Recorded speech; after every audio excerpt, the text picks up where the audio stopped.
capital expenditures are explicit. So my building, my machinery appears on balance sheet, but my building and machinery does not appear on profit and loss account. My profit and loss will be transferred to balance sheet. There is a question from Chennai. Assets are measured in cost, but costs are expensed and it should be reported in profit and loss account, but recorded in balance sheet. Why? Okay. So I have purchased raw material 1000 rupees. If that raw material is not sold during the year, it will be shown in the balance sheet. If raw material 1000 rupees sold to the third party, there is no raw material, so it will not be shown in the balance sheet. It will be transferred to the profit and loss account. So those inventory or current asset item which is not at the end of the period will be transferred to profit and loss account. Only unused inventory which is remaining in the stock will be transferred to balance sheet. So I will repeat again that current assets are either consumed during the period or either they are non-consumed, they are non-consumed. If it is consumed, it goes to profit and loss account. If it is not consumed, then balance sheet. So inventory at the end of the year, inventory which is used for raw material is transferred to profit and loss account. So I think it is clear now. So balance sheet show the item of asset. If item of asset is not used during the year, it will be shown in the balance sheet. Question from Gurgaon. We put the depreciation in, yes, obviously, depreciation is an expense, notional expense, so depreciation is put on profit and loss account. Like any other expense, so ultimately you know, the assets are put into the business. Few assets are consumed regularly. The depreciation is related to fixed assets. So we cannot see.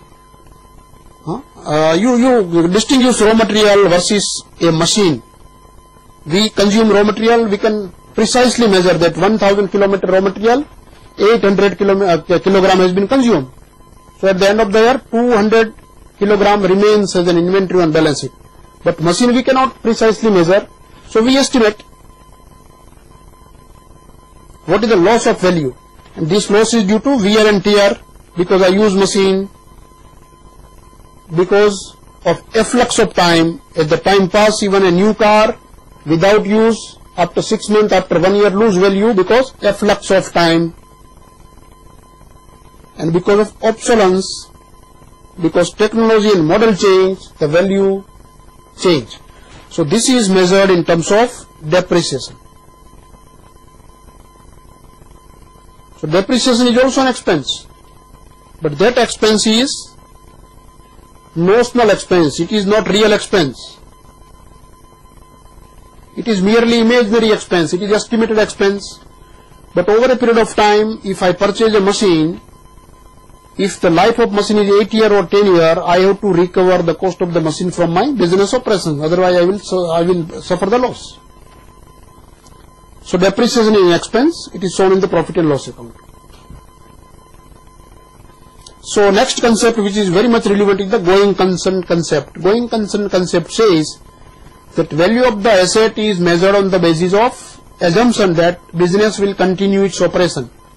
If business is likely to discontinue its operation, value of the asset will be less.